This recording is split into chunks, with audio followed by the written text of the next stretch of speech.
Ano ba talaga ang problema dito at ano nangyari? Ngayong Huwebes, tuloy ng binasura ng Korte Suprema ang naunang impeachment complaint laban kay VP Sara Duterte. At sa pagbasura na yan, may mga requisitos na kailangan tandaan ng Kongreso pag umusad na ang mga reklamong impeachment laban kay Pangulong Bongbong Marcos at kay VP Sara Duterte. Halimbawa, ayon sa Article 11, Section 3 ng Konstitusyon, isang impeachment complaint lamang ang maaaring ma-initiate laban sa isang opisyal kada taon. Sa matagal po na panahon, ito po ang sinundan ng lahat, ang ruling sa Francisco versus House of Representatives noong taong 2003. Ang impeachment ay considered initiated lamang kapag na-i-refer na po ang reklamo sa House Justice Committee. Pero sa patakaran ng pinagtibay ng Korte Suprema ngayong araw, meron pong dagdag dyan. Kung ang reklamo ay hindi ilagay sa order of business ng Kongreso sa loob po ng 10 session days, considered initiated na rin ang reklamo. Ito pa, kung ang reklamo ay hindi rin i-refer sa Justice Committee in 3 session days, considered initiated na rin po ito. Sa madaling salita, kung hindi kumilos ang Kongreso sa isang verified at endorsed na impeachment complaint, considered initiated na po ito at magsisimula na po ang 1-year ban laban sa mga bagong reklamo. Ayan. Ito po ang pinaka-main na tinututulan nila sa desisyon ng Supreme Court. Okay?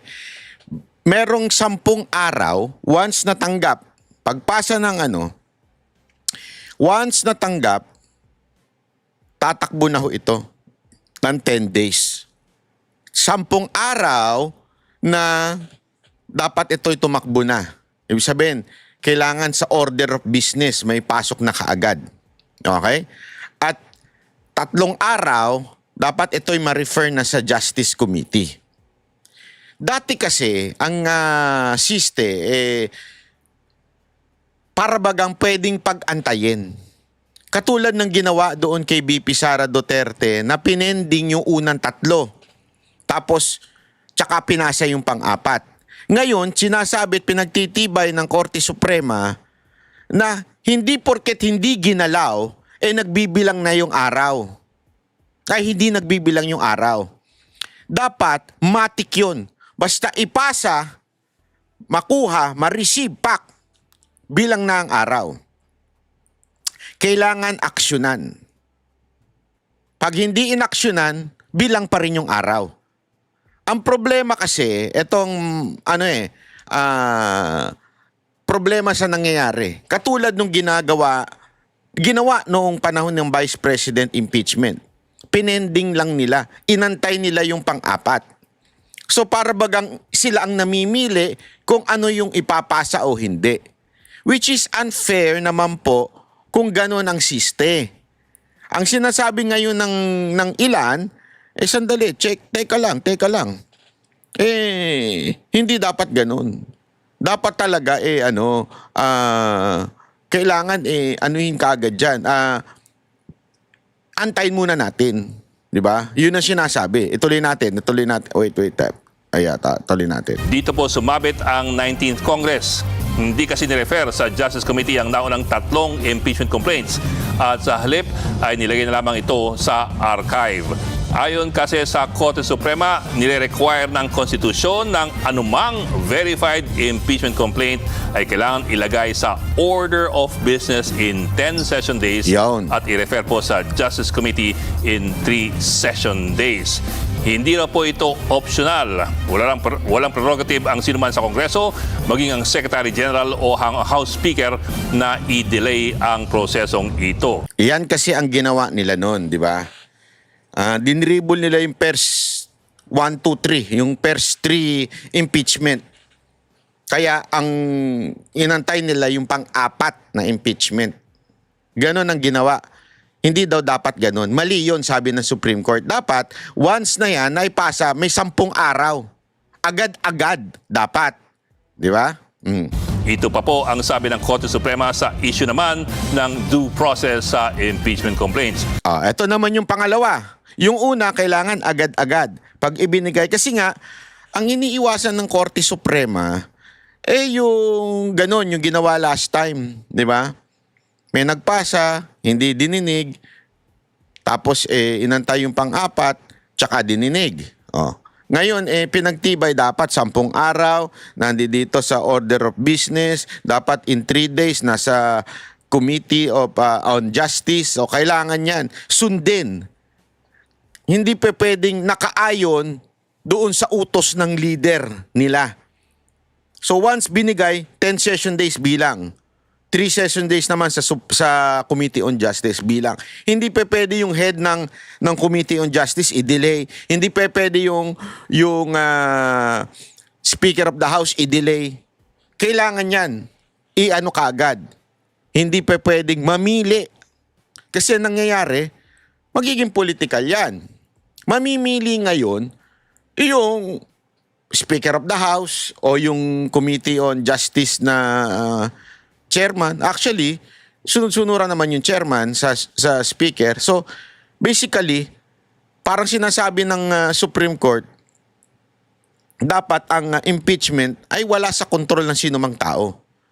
Dapat sundin ang rules according doon sa Senate ng rules before pa. Kaya nga sa loob ko, hindi ito bago. Hindi ito bago na sinasabi ni Soto na bago. Ito'y matagal ng rules, hindi lang nasusunod. Diba? Kaya nga ipinagtibay ngayon ng korte. Na sandali, sundin nyo mga animal. wala yung animal. Ito pa yung pangalawa. Pangalawa. Ang impeachment complaint ay pinaghalong legal, political at constitutional procedure. Hindi raw po ito isang purely political procedure. Ibig sabihin, kailangan pa rin daw sundin ang due process. Ano pong kahulugan yan? Sa mismong draft articles of impeachment pa lamang, dapat kalakip na po pati ang mga ebidensya. At ang ebidensyang ito, dapat sapat na para patunayan na may basehan ang reklamong kinakaharap ng akusado. Hindi lamang po yan, kailangan din na ang mga ebidensyang yan ay ipamahagi sa lahat ng mga miyembro ng Kongreso, lalong-lalo na bago sila magbotohan sa impeachment complaint. Ayan. Ito naman yung pangalawa na nirereklamo na naman ni Soto. Parang pinahihirapan daw na may ma-impeach. Anak ng weteng, oo. Ay, Soto, iba ka talaga.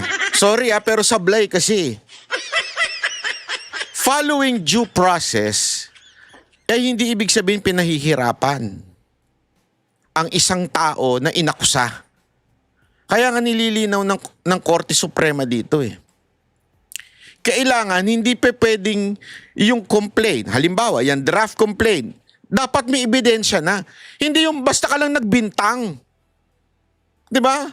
Kaya nga dito patas Bakit? Doon sa unang desisyon, parang pumapabor doon sa kay BP Sara Duterte. Pero dito sa hindi pala unang desisyon, doon sa unang punto, dito sa pangalawang punto, tingnan ninyo kailangan yung complaint merong sapat na ebidensya.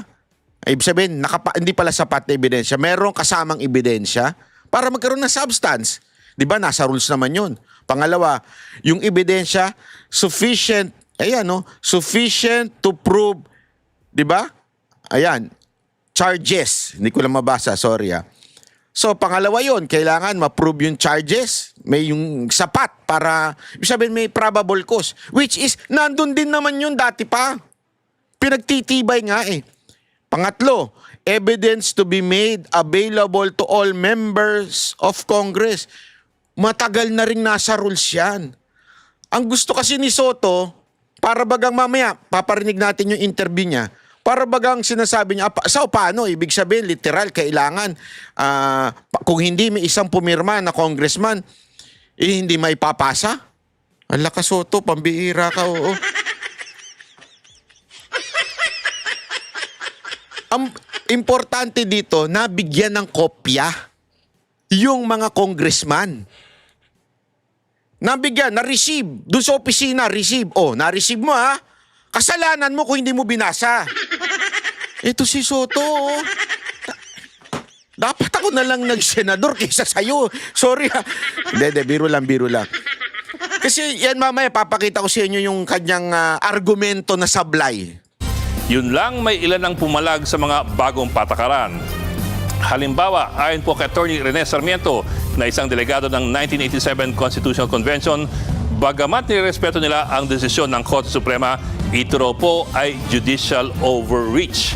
Ang pagpataw raw ng mga bagong rekisitos na wala sa konstitusyon ay katumbas raw ng judicial amendment to the Constitution.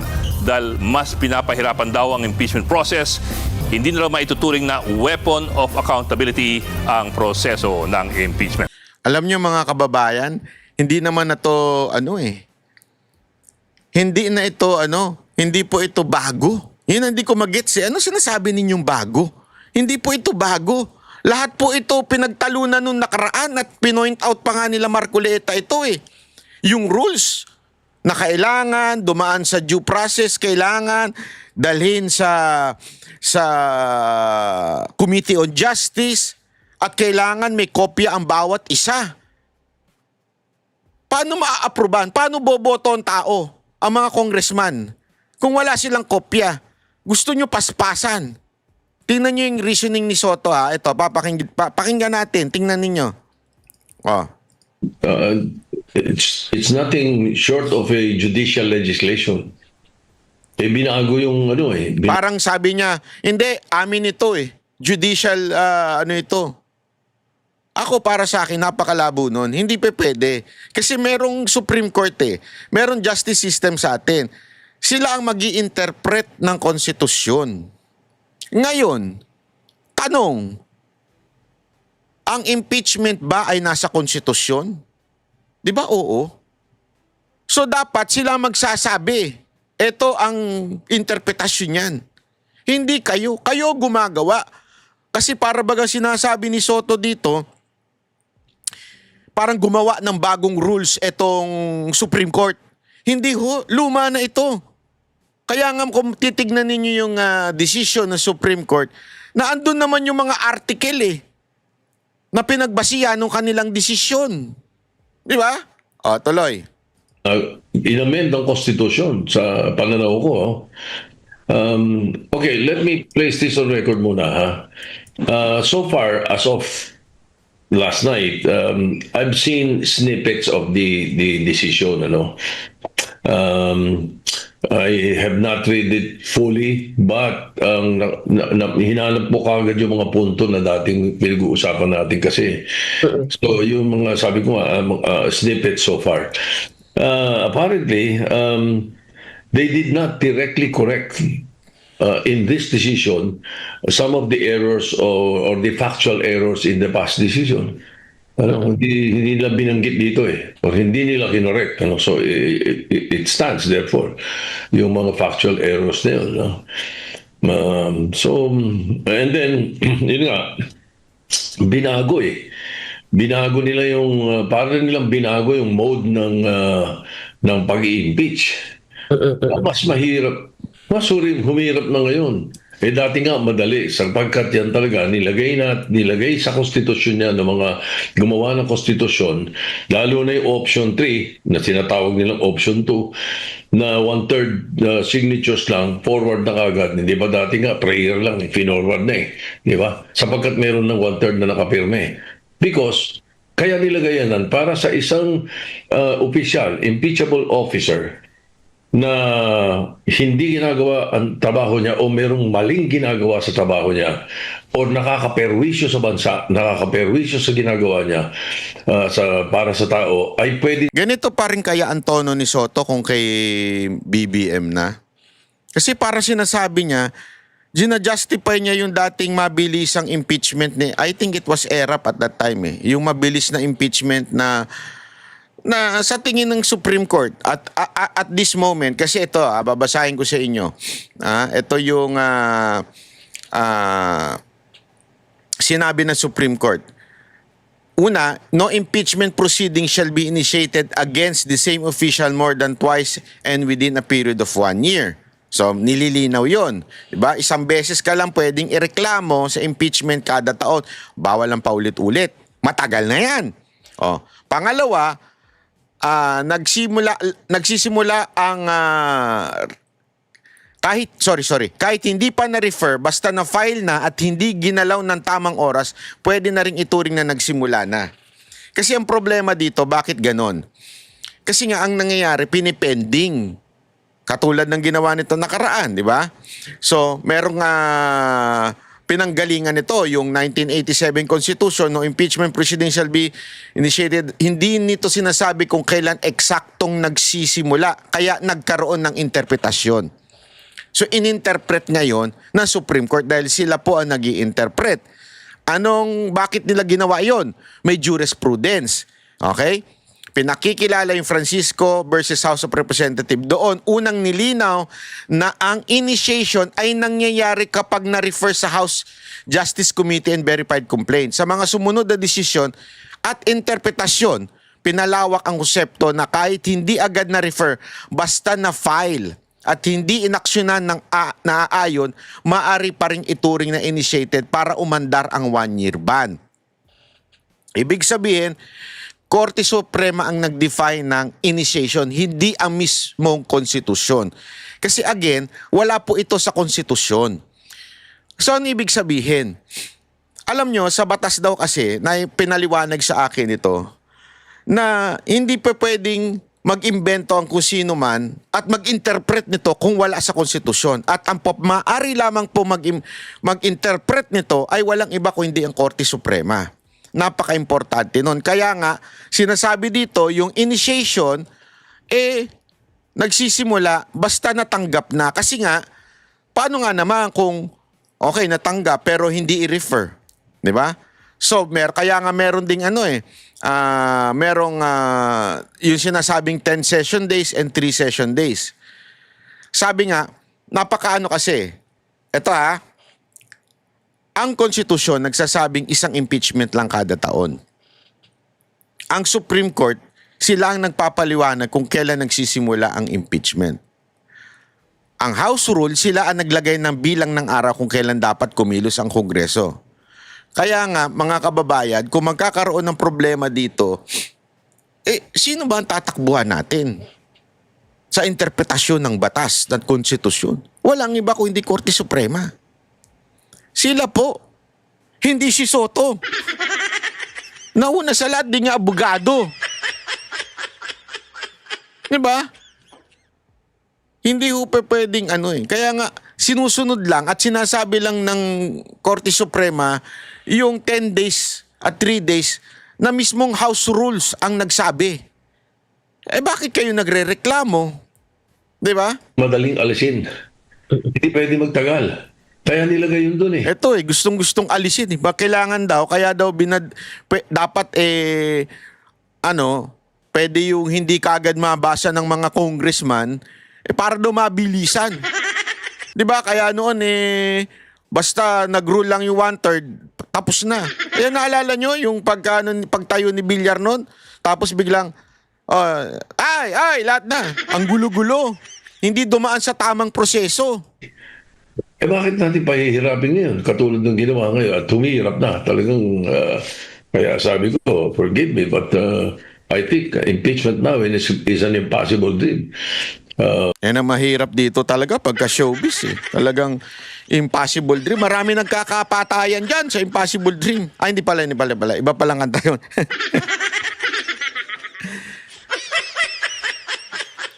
Grabe si Soto, no? Lupit din talaga nito mag-interpret ng batas. Iba ka? Ikaw na pumalit sa Supreme Court. Gusto niya pwedeng paspasan. So, naayon sa ating saligang batas, kailangan ng lahat ng tao dumaan sa due process. Di ba? That is a basic principle. Di ba? Sinasabi nga ng Korte Suprema, basic principle ito yung due process. Hindi pwedeng sabihin natin na political process lang itong impeachment. Ito hindi lamang ito pang politika. Hindi pwedeng ganun. Kasi bakit? Binoto ito ng taong bayan, yung mga impeachable. Not all, but kasi impeachable din ng Korte Suprema. Di ba? So ibig lang sabihin nito, ayaw mo ng due process? Kasi pinatatagal. Aba? Pakibura na sa konstitusyon natin yan. Ikulong na natin lahat ng pinaghihinalaan nating kriminal. Basta hindi mo kursunada, kalaban mo sa politika, di ipa-impeach na kagad natin. Huwag na natin padaanin sa due process. Anong klaseng... gumawa pa tayo ng batas.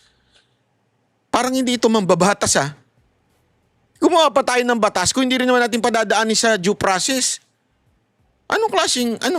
Sorry pero parang masyado namang wala ata sa hulog itong binibitawan ni Soto. Ewan ko parang...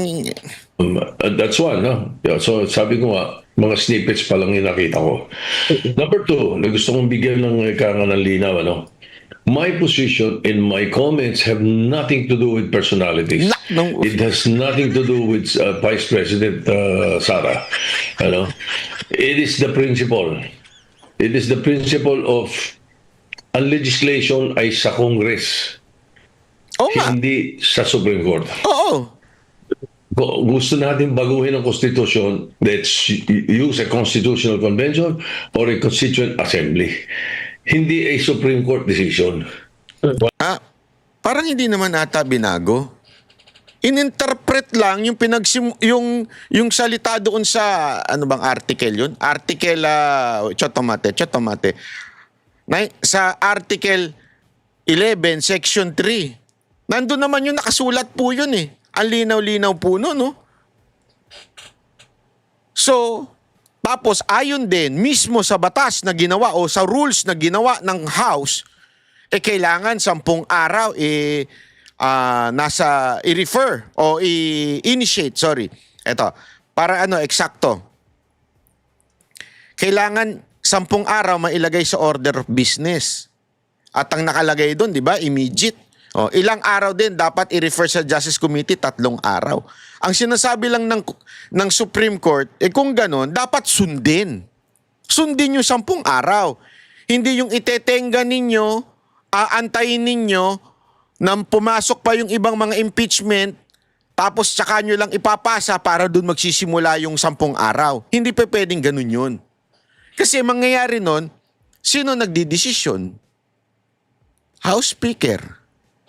Yun nga yung iniiwasan Yung ang House Speaker ang magdesisyon kasi supposedly taong bayan na nagpapa-impeach. So dapat sundin yung taong bayan.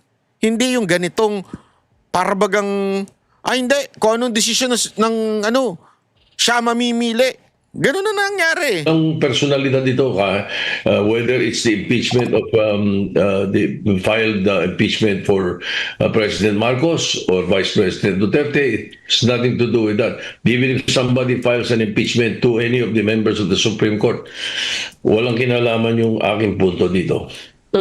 Hindi na magagamit Ang hirap na tingnan niyo yung isang napansin ko.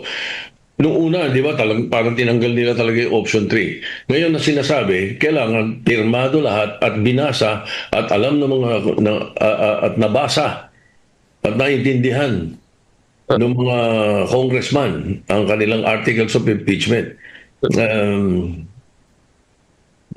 Alam naman natin na pagka ganun, isa lang ang magsabi na hindi, ayokong basahin wala akong panahon bumasa. Hindi ako pumapasok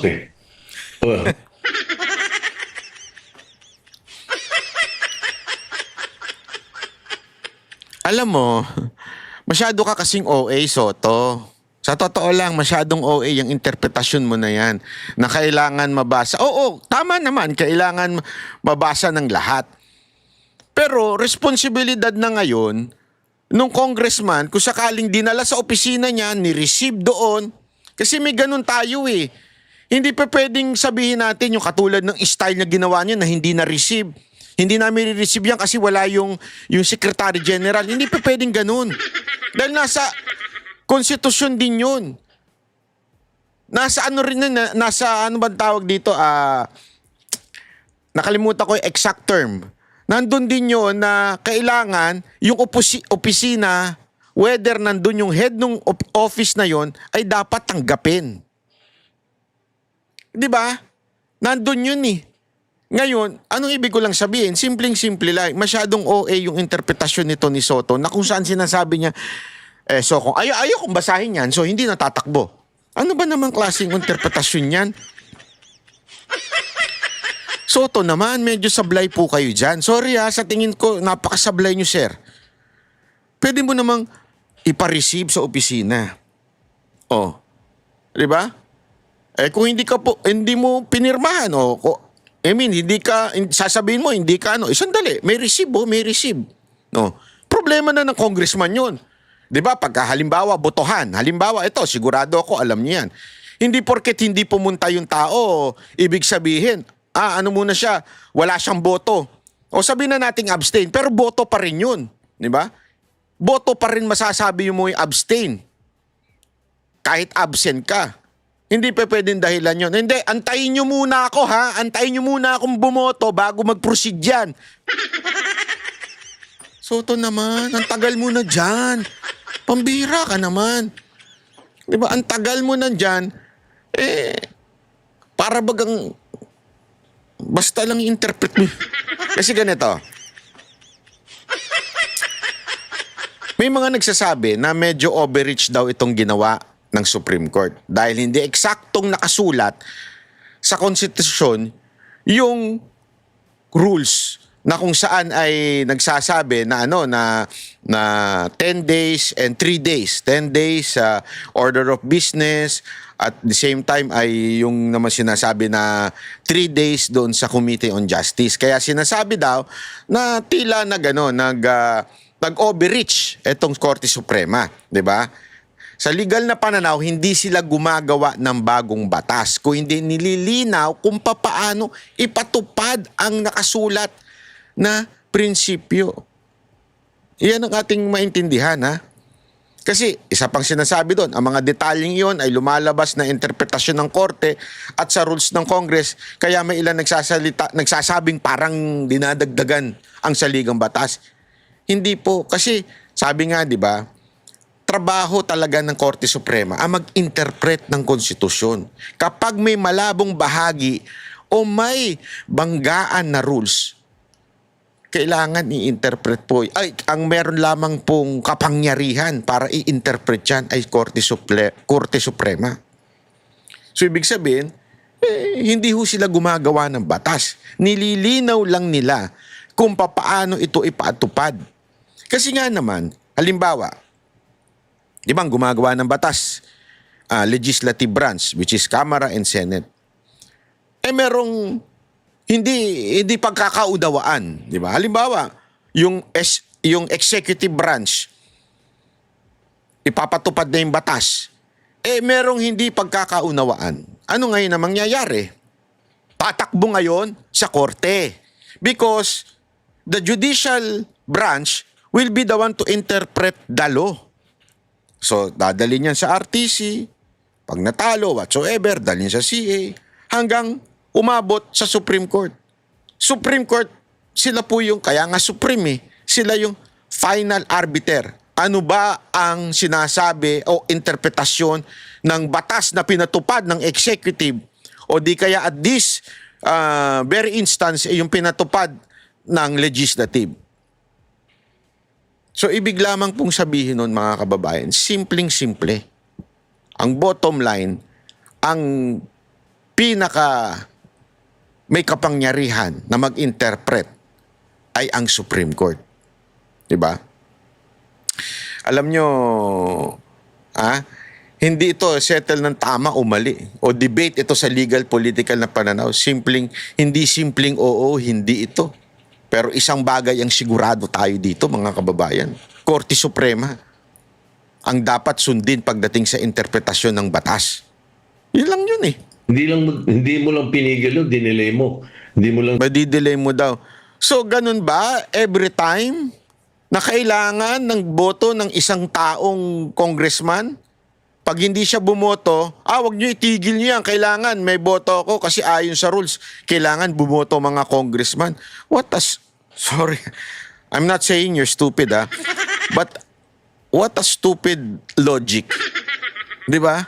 Napaka-stupido naman logic. One congressman can delay because ayokong basahin yan. Sabi ng Supreme Court, kailangan basahin. Hindi yun. Sir, Senator, ano ba naman yung klaseng ganyan? Pananaw mo? Nakakadismaya ka, sir, ha?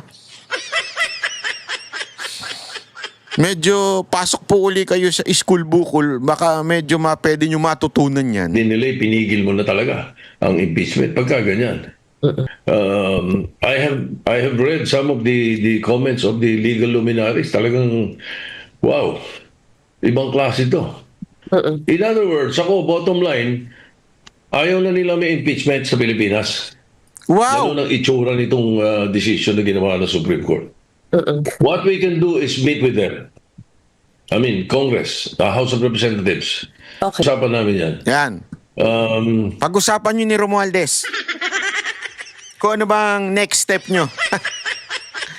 Pag-usapan ninyo. Ha? Kasi yung plano ninyo hindi na matuloy. Kasi ang nakikita ko na outright solution dito, which could not be called outright, palitan na natin konstitusyon. Yung patay, lalo na. Palitan na. Oh my golly. Dapat talaga mapalitan ikaw. Hindi yung konstitusyon. Ikaw ang dapat palitan. So gusto mong palitan yung konstitusyon dahil lang dito sa ginawa ng Supreme Court. Pambihira ka, oo. Galing mo suggest. Ako, suggestion ko, ikaw ang palitan para matapos na ang hirap ng mga Pilipino sa'yo. Sa totoo lang, ikaw dapat ang mapalitan. Nahihirapan na yung Pilipino sa'yo sa mga style mong ganyan Ha? Ikaw na ang palitan, sir. Baguhin na natin. Pagka ganyan, ano? Pagkatapos, marahil yung Constituent Assembly makakagalaw dyan para or maghihintay tayo decades. Bakit? Kailangan ma-retire na muna itong mga Supreme Court Justices na to para magbago kaisipan. Kasi unanimous, wala man lang dissenting opinion. Wala. Hindi ka man lang nagtaka. Hindi ka man lang nagtaka. Walang dissenting opinion. Huwag mo sabihin mga Duterte supporter itong mga Supreme Court Justices, ha? Alam natin, merong mga hindi dyan in-appoint ni Pangulong Duterte. Meron nga dyan yung talagang nakakalaban pa pagdating sa mga opinion Di ba? Bakit silang lahat pare-pareho ng desisyon? Unanimous ito. Tapos ikaw, sabihin mo, dapat mapalitan na silang lahat, decades daw.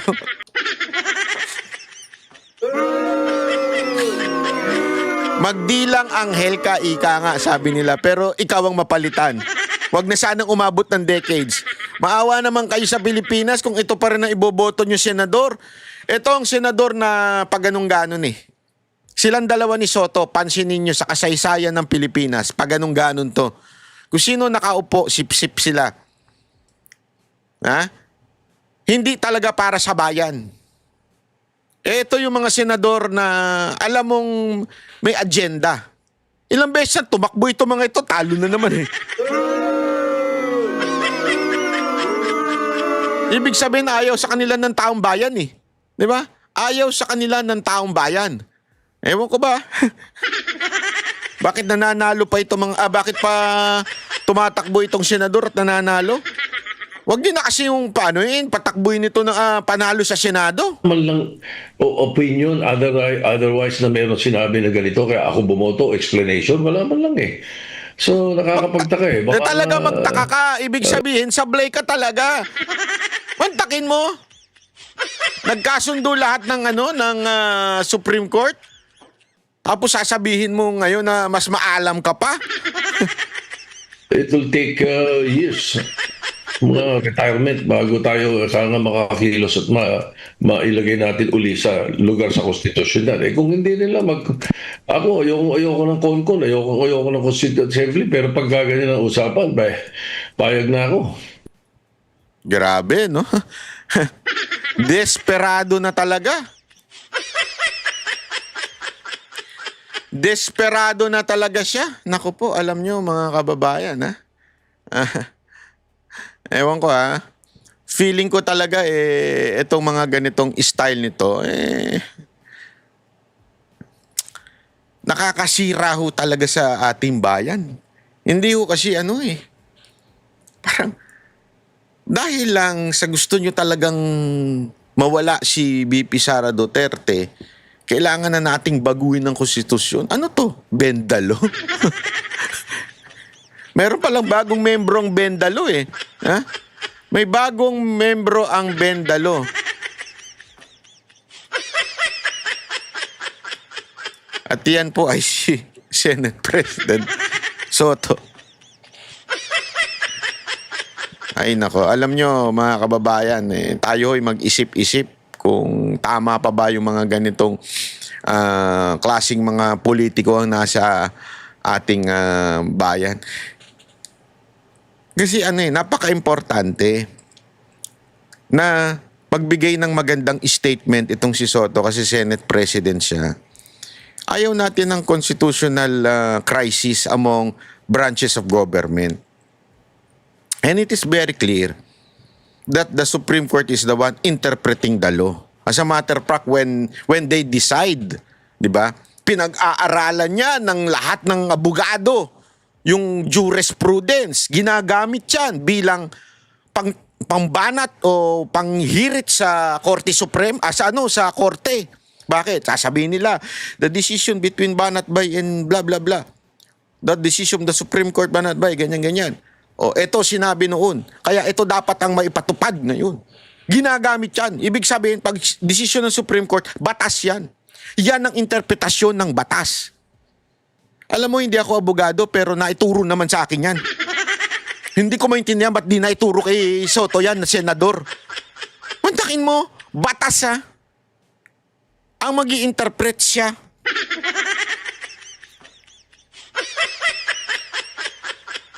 Ang linaw kaya nga nag-motion Di ba nag-motion yung camera?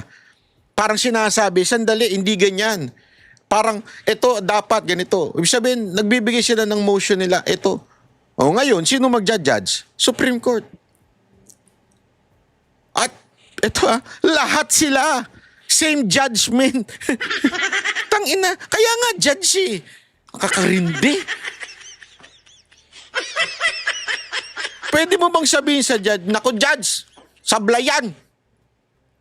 Pwede mo ilagay sa puso mo yan. Pwede mong parang ganun. Pero tandaan mo, lahat yan binase doon sa ebidensya o mga sirkumstansya na kung saan, isipin mo to these are Supreme Court justices. 15 sila, pare-pareho sila ng pag-iisip. Pare-pareho sila, tama ang sinasabi. Pare-pareho silang, eto ang dapat sundin. Tapos may isang galing sa school bukol, magsasabing, wala talaga. Kaya isang dekada para mapalitan lahat yan. Para bagang mali lahat ang desisyon nila. Katawa-tawa ka talaga, Soto. Ay nako, katawa-tawa ka. Hindi, sorry pero katawa-tawa talaga. Diba? Ay nako. Hindi ko talaga malubos maisip tong mga hirit ni Soto. Alam nyo, ladies and gentlemen, bantayan natin ito dahil talagang paulit-ulit ko sinasabi sa inyo na hindi talaga sila titigil hanggang hindi po nila natatanggal sa posisyon si BP Sara Duterte. Hindi po talaga sila titigil hanggang hindi nila na-disqualify tumakbo sa 2028 si BP Sara Duterte.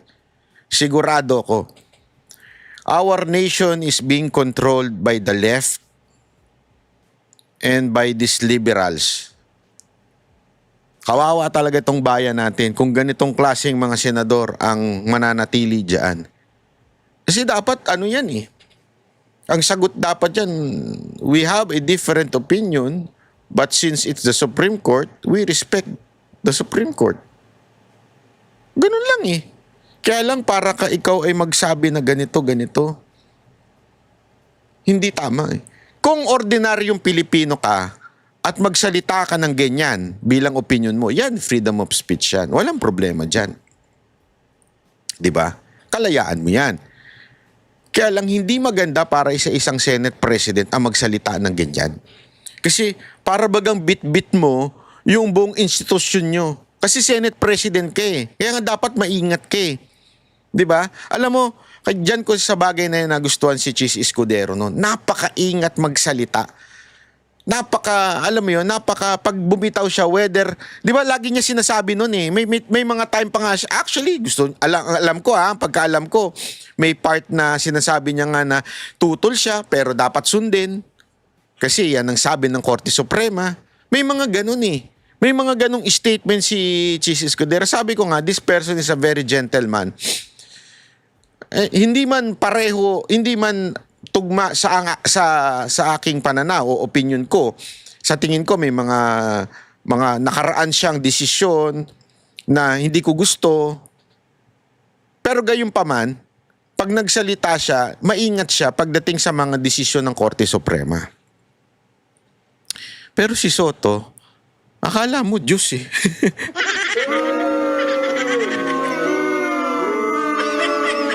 Hindi kasi pwede talaga ho eh. Wala eh. Napakalinaw sa ating konstitusyon ang Supreme Court ang mag-i-interpret. Unless, overreach. Sa pananaw ko ito'y magiging overreach o lumalagpas sa kanilang power kung may nakasulat sa konstitusyon tapos binago ng Supreme Court ang interpretasyon na napakalinaw dun sa sulat o sa letra na nakasulat sa konstitusyon tapos babaguhin ng Supreme Court. Kung malinaw. Pero kung wala, specifically the 10 days and the 3 days, kung wala yan, at yan ay rules lamang ng Kamara, at hindi ho yan masasabi nating batas kasi dapat pirmado yan ng presidente whatsoever. Di ba? O, let's say, pirmado nga. Gayunpaman, still, it is the Supreme Court who will interpret that. Kasi malabo nga eh. Pag malabo, tandaan ninyo, anything na medyo malabo pagdating sa konstitusyon, kailangan natin ng pagbasihan niyan, mga desisyon ng Korte Suprema o di kaya mag-motion sa Korte Suprema at pagdesisyonin ng Korte Suprema. Pag medyo malabo. And in this instance, medyo malabo nga. 'Di ba? Hindi malinaw. Kailan ba initiated? Ano ba ibig sabihin ng immediate? So nilinaw na ho ng Korte Suprema. Ito ibig sabihin ng immediate. Once natanggap nyo yan, magbibilang na 10 araw yung order of business. Halimbawa, kasi sinasabi ganito, Monday natanggap mo yan, nagkaroon ng order of business nagsimula ng Tuesday, dapat magbilang na yan ng Tuesday, Wednesday, Thursday, Friday, Saturday. Di ba? Simulan na. Hindi yung natanggap mo ng Monday, aantayin mo muna, dumating yung ibang impeachment bago mo ipapasok sa order of business. Tumakbo nga ng Tuesday. So, mangyayari niyan, bababuyin lang batas. Anong gagawin? Magantay lang kami. Hindi namin ipapasa yan. Nakasulat ng immediate, ipasa eh. Diba? Agad-agad eh. Immediate, ipasa. So, ibig sabihin, dapat yung unang session, ipasa nyo kaagad. Kaya kahit hindi ipasa, counted na yan. Yun ang sinasabi ng Korte Suprema. Hindi nyo pwedeng dayain na pag hindi porket nyo ipasa yan, hindi na magka-count yung days. Ang linaw na nito. Bakit ginawa ito? Ang other side kasi po, ang sinasabi ng iba, paano kung merong mambaboy ng impeachment tawag dito, impeachment na na complain. Halimbawa, yung ginawa itong para kay Marcos, 'di ba? Yung basurang impeachment complaint. Pwede naman eh. Paano mangyayari? Kailangan lang may magpasa agad ng maayos. Kaya tuloy, wala pa yung order of business. So, consider, actually, tinanong ko yan consider sila na kung sino yung piliin doon, sabay yun. Hindi ibig sabihin yung una nagpasa, una. Pangalawa yung sa Makabayan Black. Hindi. Kung sino yung nauna. Na para bagang pag-uusapan, pero nagsisimula na. Okay? So kung sino, halimbawa, Monday. Halimbawa, Friday pinasa yung sa basura impeachment. Monday, yung sa Makabayan Black. Tuesday yung simula ng order of business. Hindi ibig sabihin na una yung Friday. Pagsasamahin pa rin ito. At yun ang sisimulan na doon sa order of business. So, merong yung sinasabi, yung takot nila na baka babuyin, hindi ho mangyayari yun. Maaari naman pong iwasan yun.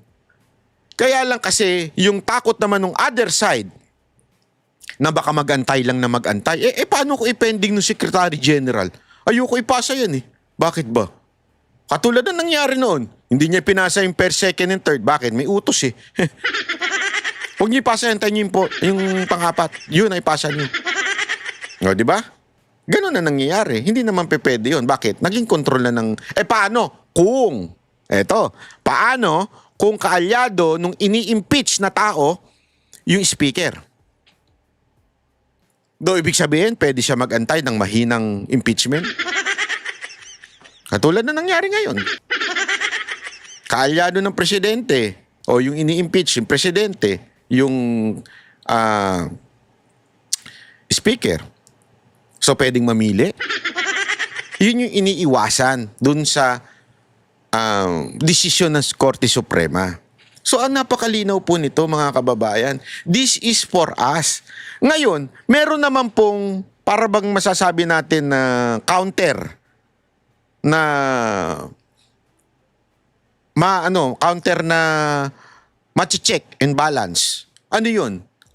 'Di ba? Ito, yung sinasabi nga ng Korte Suprema, kailangan simulan ninyo agad pagtanggap ninyo at simula ng order of business. 'Yun yung parang mabilis. Pero dapat dumaan sa due process. 'Yun ang sinasabi ngayon ng Korte Suprema. Dumaan tayo sa due process. Ano 'yun? Nasa rules ninyo, kailangan dumaan sa Committee on Justice, kailangan may pagkakataong sumagot yung ini-impeach. Lahat po yan nasa rules eh. Hindi naman inimbento ng Supreme Court yan eh. Kailangan, siyempre, mabasa rin ng ibang mga congressman para sa botohan. Sandali, baka naman patagalin. Ito yung argument ni Soto. Baka naman patagalin. Baka naman dapat paspasan na yan. Hindi naman pwede yun. Lahat ng tao may due process. Paano kung congressman ayaw yung hindi rin pwede yun. Wasta na ipasa nabigay sa opisina niya, nabigyan sila, na-receive. Tapos ang usapan. Kung bumoto siya o hindi, kasalanan niya na yun. Basta importante na-receive niya yun. Na-receive ng opisina niya. Kasi matik naman dyan eh. Kaya nga may opisina. Di ba? Kung sabihin natin, tarantado talaga yung congressman. Sarado natin itong opisina. Wag niyong tanggapin yan, wag niyong tatakan yan. Halimbawa lang, katulad ng ginawa ng SecGen. May ethics complaint naman. Di ba?